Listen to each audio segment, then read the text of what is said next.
Hey everybody, come on in. Let's make this delicious canned sweet potato pie.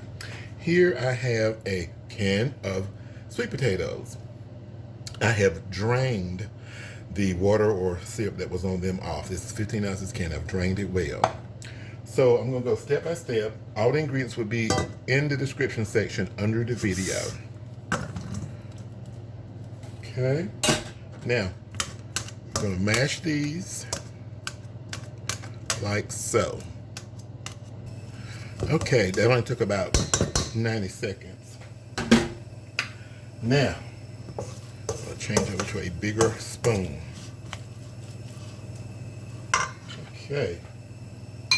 Let's add in our sugars. So a half a cup of well-packed, half a cup of brown sugar. You can use dark or light, doesn't really matter.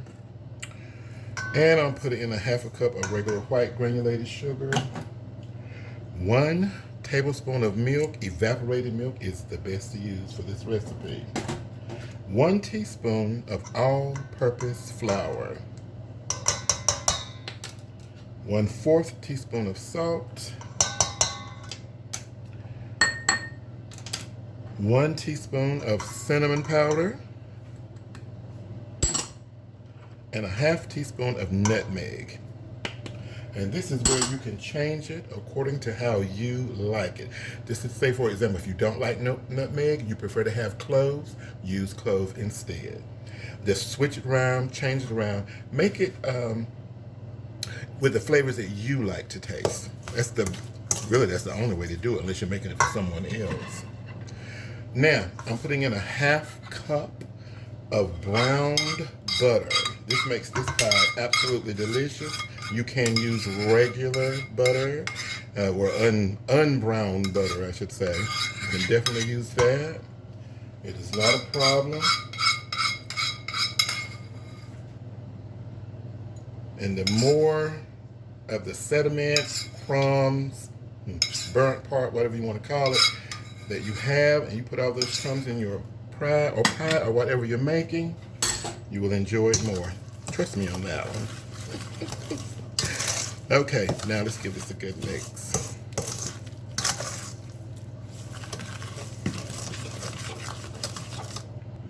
I almost forgot an ingredient. 2 teaspoons of vanilla extract. Okay.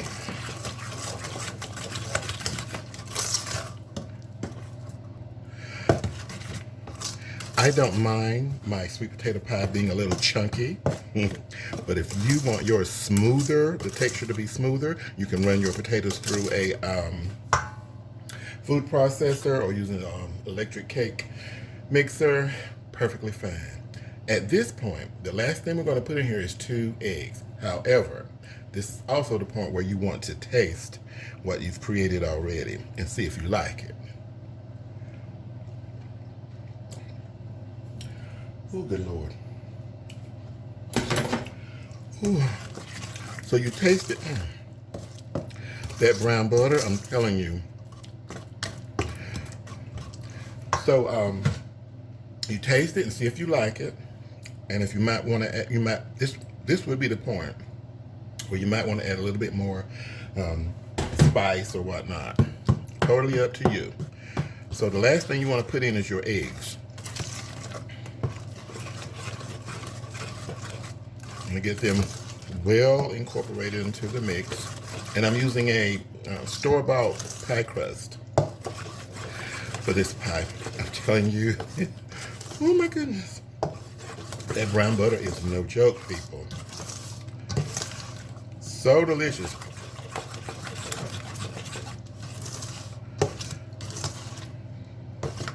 Okay, that is well mixed. You'll want to preheat your oven to 350 degrees. The pie is going to bake between 55 minutes to an hour. This pie is going to This pie is going to bake up. It's going to rise. Don't be afraid. It's not going to rise and spill over. It's just going to puff up.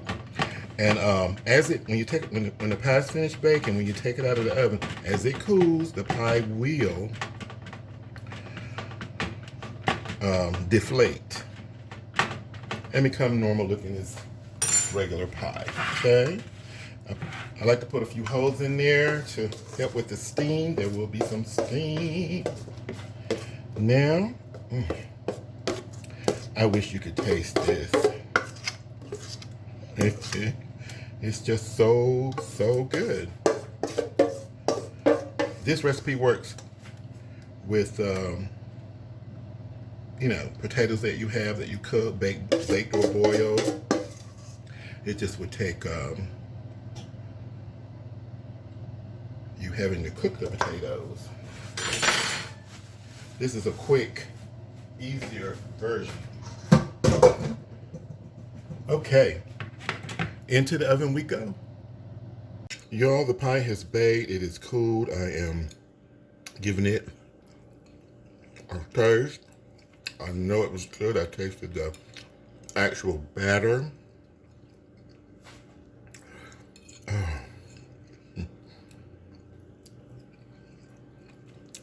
It is moist. So flavorful. Don't forget to check the description section under the video. I'll have all the measurements and ingredients listed in there. Enjoy.